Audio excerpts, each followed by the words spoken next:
చేసేటువంటి ఆలోచనలు వాళ్ళ కిరణ్ గారు గుడ్ మార్నింగ్.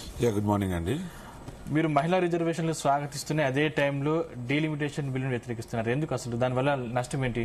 ఇప్పుడు శ్యామ్ సుందర్ గారు చెప్పినట్టు అసలు ఏ రాష్ట్రానికి నార్త్ కావచ్చు లేకపోతే సౌత్ కావచ్చు ఎక్కడ కూడా ఏం జరగదు, కావాలని దీన్ని కాంగ్రెస్ ప్రభుత్వం వ్యతిరేకిస్తుందని చెప్పేసి చెప్తా ఉన్న పరిస్థితి కనిపిస్తోంది. ఎందుకు వ్యతిరేకిస్తున్న పరిస్థితి? బీజేపీ ప్రతినిధి ఆయన అనలిస్ట్ గా నేను అనుకుంటే నేను బీజేపీ ప్రతినిధిగా మాట్లాడుతున్నావు అనుకున్నా. ఆయన అనలిస్ట్ లాగా మాట్లాడు.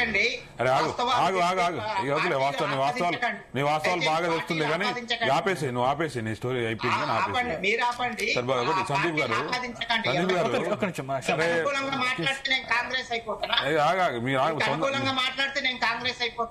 అంటే అనుకూలంగా కాంగ్రెస్ పార్టీ అనుకూలంగా అవసరం లేదు. వాస్తవాలు ఏదుందో అది మాట్లాడాలంటున్నా. వాస్తవాలు ఏదుందో అది మాట్లాడాలి. సందీప్ గారు ఒక విషయం ఏంటంటే సార్ మీరు ఆగండి సార్. మేము వాళ్ళు తెచ్చిన బిల్లుకి మహిళా రిజర్వేషన్ బిల్లుకి మేము ఇప్పుడు కాదు, రాజీవ్ గాంధీ కాలం నుంచి కూడా మహిళలు రిజర్వేషన్ తీసుకురావాలి, వాళ్ళని రాజకీయాల్లో ముందు వరుసలో కూర్చోబెట్టాలని చెప్పి ఆ రోజు నుంచి కూడా మాకు ఆలోచన ఉంది. మేము చాలా సార్లు ప్రయత్నం చేస్తాం.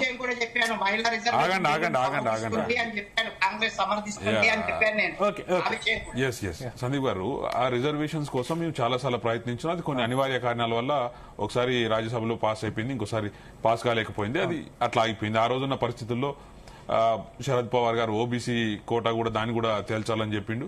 ఇవంతా జరుగుతూ వస్తున్నది. 2023లో బీజేపీ కూడా మహిళా రిజర్వేషన్ బిల్ తీసుకొస్తాం, పెడతామని చెప్పారు. ఓకే పెట్టండి, మంచిదే ఉంటే మేము మద్దతు ఇస్తామని చెప్పారు. అప్పుడు ఏం చెప్పారంటే వాళ్ళు 2020లో సెన్సెస్ చేస్తాం, చేసిన తర్వాత దీన్ని రిజర్వేషన్ తీసుకొస్తామని చెప్పారు. ఇవాళ ఏమైంది? ఇలా 2026 వచ్చింది. 2027 సెన్సెస్ కాకముందుకే ఫస్ట్ పాయింట్ కాకముందే మేము అర్జెంటుగా 16, 17, 18లో మేము పార్లమెంటు పెట్టి మేము ఆమోదింపజేస్తాం అంటారు. మేమేమంటున్నాం అంటే ఇంత త్వరగా అంటే వేరే రాష్ట్రాల్లో ఎలక్షన్స్ జరుగుతూ ఉన్నాయి. రేపు రాబోయే రోజుల్లో ఉత్తరప్రదేశ్ కానీ బీహార్ కానీ ఇంకా అక్కడ ఎలక్షన్స్ వస్తే దాంట్లో ఏమైనా లబ్ధి పొందడానికి మీరు ఈ బిల్లును ఇంత తొందరగా తీసుకొస్తున్నాం అంటారు. మేము మొదలుగా అసలు ఆ డైరెక్షన్స్ ఏమున్నాయి దాని అసలు మీరు ఏ గైడ్ లైన్స్ ద్వారా చేస్తున్నారని అడుగుతాం. మీరు ఇంత పెద్ద బిల్లు చరిత్రలో నిలిచిపోయే బిల్లు తీసుకొస్తున్నప్పుడు ఏ గైడ్ లైన్స్ ఉన్నాయి, ఏ ప్రతిపాదికన చేస్తా ఉన్నారు అనేది ఇలా రాష్ట్రాలు కూడా తెలుసుకోవాలి. ఇలా భారతదేశం అంటే అన్ని రాష్ట్రాల సమూహమే భారతదేశం వారు చెప్పారు కదా, మరి అన్ని రాష్ట్రాలకు కూడా తెలవాలి కదా. ఈ రోజు మీరు మహిళా రిజర్వేషన్ బిల్లు తీసుకొస్తారా లేకపోతే డీలిమిటేషన్ బిల్ తీసుకొస్తారా? మహిళా రిజర్వేషన్ కి డీలిమిటేషన్ కి ఏమైనా సంబంధం ఉందా? రెండు వేరా? ఇది ఏది ఒక క్లారిటీ లేకుండా మహిళా రిజర్వేషన్ బిల్లు డీలిమిటేషన్ మేము అంటున్నాం. అంటే అంతకంటే ముందు ఒకవేళ మీరు నిజంగా మహిళా రిజర్వేషన్ బిల్లు తీసుకురావాలంటే ఎమ్మెల్యే సీట్లు కూడా పెంచుకునే అవకాశం ఇవ్వండి. ఫస్ట్ ఎమ్మెల్యే సీట్లు రాష్ట్రాల్లో ఎమ్మెల్యే సీట్లు పెంచుకోండి. ఎమ్మెల్యే సీట్లు పెంచుకుంటే ఫస్ట్ ఎవరైతే ప్రజలకు సేవ చేయాలనుకుంటారో ఎమ్మెల్యేలు ఫస్ట్ వరుసలో ఉంటారు కదా. ఫస్ట్ అసెంబ్లీలకు ఎమ్మెల్యే సీట్లు పెంచండి, దాంట్లో మహిళా రిజర్వేషన్స్ పెట్టండి. ఇంకో విషయం కూడా అడుగుతా ఉన్నాం. మీరు మహిళా రిజర్వేషన్స్ అంటా ఉన్నారు, మా ముఖ్యమంత్రి గారు చెప్తా ఉన్నారు ఇలా దక్షిణాది రాష్ట్రాలకు అన్యాయం జరుగుతుందని. ఎందుకు జరగట్లేదు? మనం తెలంగాణ రాష్ట్రం ఎందుకు తెచ్చుకున్నాం? మరి వారికి గుర్తుందో లేదో తెలంగాణ రాష్ట్రాన్ని ఎందుకు సాధించుకున్నాం? ఇంతమంది ఎన్ని కోట్ల మంది ఎందుకు పోరాడి తెలంగాణ రాష్ట్రం తెచ్చుకోరంటే ఇలా తెలంగాణ రాష్ట్రం నుంచి ఎక్కువ ఆదాయం వస్తున్నది, తెలంగాణ రాష్ట్ర ప్రజలేమో నష్టపోతున్నారు, మా ఫండ్స్ అన్ని ఆంధ్రకు తరలిపోతున్నాయి, అక్కడ వనరులన్నీ అక్కడ పెడుతున్నారు, ఇక్కడ తీసుకుపోయి అని చెప్పి కొట్లాడి తెచ్చుకున్నాం. మరి ఇలా కూడా సేమ్ కదా, భారతదేశంలో ఉన్న రాష్ట్రాలన్నీ సమానంగా చూడాలి. ఇవాళ దక్షిణాది రాష్ట్రాల్లో ఏదైతే ఉన్నదో ఇక్కడ నుంచి మనం ఇచ్చే ఆదాయం, కేంద్రానికి ఇచ్చే ఆదాయం 50% దాకుంటే మిగతా రాష్ట్రాల్లో తక్కువ ఇస్తారు కదా. మళ్ళీ ఇక్కడ నుంచి మనకు ఎంత ఇస్తున్నాం అంత రిటర్న్ కూడా వచ్చే పరిస్థితి లేదు.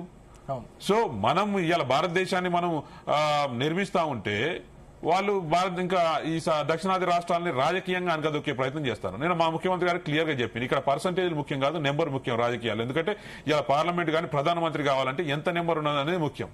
ఇక ఆ నెంబర్లో మొత్తానికి మొత్తం నువ్వు 400 సీట్లు 480 సీట్లు పెంచుకుంటే ప్రధానమంత్రి నువ్వే అయిపోతావు కదా. ఇవాళ దక్షిణాది రాష్ట్రాల్లో మొత్తం నువ్వే పెంచుకొని ఇక నీ 2-3 రాష్ట్రాల్లో చూసుకొని ప్రధానమంత్రి నువ్వే అయిపోతే ఇంకా దానికి ఎందుకు ఎలక్షన్స్ ఎందుకు, ప్రజాస్వామ్యం ఎందుకు? మీరే ఎప్పుడు ఏకచక్రాధిపత్యం చేసుకుంటే సరిపోతుంది కదా. సో మేము అడిగేది కూడా ఏంటంటే ఈ రోజు ఇక్కడ నుంచి మీరు ఇక్కడ ఉన్న 130 సీట్ల నుంచి 50% ఇస్తే ఎంతకు పోతాం మనం? అక్కడున్న 280 సీట్ల నుంచి 50% ఇస్తే ఎన్ని సీట్లు అయిపోతాయి? సో ఎవరికి నష్టం జరుగుతుంది, రాజకీయంగా ఎవరికి నష్టం జరుగుతుంది అనేది మేము అడుగుతా ఉన్నాం. సార్ దీని అంతకు ముందు ఏమి కాలేదు, అప్పుడే చర్చలు గొడవలని ఆయన మాట్లాడుతూ ఉన్నారు. అరే రేపటి నుంచి నువ్వు పార్లమెంట్ లో బిల్లు తీసుకొచ్చి పెడతా ఉన్నావు, 3 రోజులు చర్చ పెట్టి క్లోజ్ చేయడానికి సిద్ధంగా ఉన్నావు అంటే ఇంకేం కావాలి? ఇంకా నీకు ఇంకా ఏం కాలేదని మాట్లాడుతున్నావు అంటే మీకు తెలుస్తలేదు ఏమవుతుందో అసలు. సో దీని అంతకు క్లారిటీ కావాలని అడుగుతా ఉన్నాం. దీనికి ఏం చెప్పకుండా ఊరికైనా బిల్లు పెడతాం, తీసేస్తాం, చెప్తాం, అయిపోతుంది, కాంగ్రెస్ వాళ్ళు గొడవలు పెడుతున్నారంటే కాంగ్రెస్ వాళ్ళు ఎక్కడ కూడా గొడవలు మహిళా రిజర్వేషన్ వేలు మీకంటే ముందుగా, ఎందుకంటే బీజేపీ పార్టీ తెలంగాణ రాష్ట్రంలో చూసుకున్నా, ఓవరాల్ భారతదేశంలో చూసుకున్నా మహిళలకు మీరు ఇచ్చే ప్రియారిటీ ఏందో, మీరు చేస్తుంది ఏందో, ఎన్ని అవకాశాలు ఇచ్చారు, ఎంతమంది ఎమ్మెల్యేలు ఎంపీలు గెలిపించుకున్నారు అనేది కూడా ఆయన చెప్పాలి. ఎనలిస్టో మరి బీజేపీ ప్రతినిధి ఆయన చెప్పాలి. ఆ లెక్కలు చెప్పిన తర్వాత కాంగ్రెస్ గురించి మాట్లాడితే బాగుండదు, ఊరికే నోరు బారేసుకుంటే బాగుండదు. రైట్, వెంకటరెడ్డి గారు చెప్పండి. మహిళా రిజర్వేషన్ అమలును డీలిమిటేషన్ తో ముడిపెట్టడం సరికాదనేది కాంగ్రెస్ వాదన. ఏ ప్రతిపాదిక చేస్తున్నా కూడా ఇంపార్టెంట్ ఇక్కడ. అంటే దానికి కూడా క్లారిటీ రావాలి. అంటే 3 రోజుల పార్లమెంట్ పెట్టి మేము బిల్లు క్లోజ్ చేసుకుంటాం అంటే అట్లా కాదు. ఇలా భారతదేశ ప్రజలందరికీ ఏ ప్రతిపాదికం చేస్తారు, మరి దక్షిణాది రాష్ట్రాలు ఇక్కడ నుంచి ఆదాయం కేంద్రానికి ఇస్తున్నప్పుడు వీళ్ళకి ఏం చేస్తాం అనేది కూడా ఇంపార్టెంట్. దాని మీద ఒక క్లారిటీ అడుగుతున్నారు, మీరు చెప్పాలి దాని గురించి.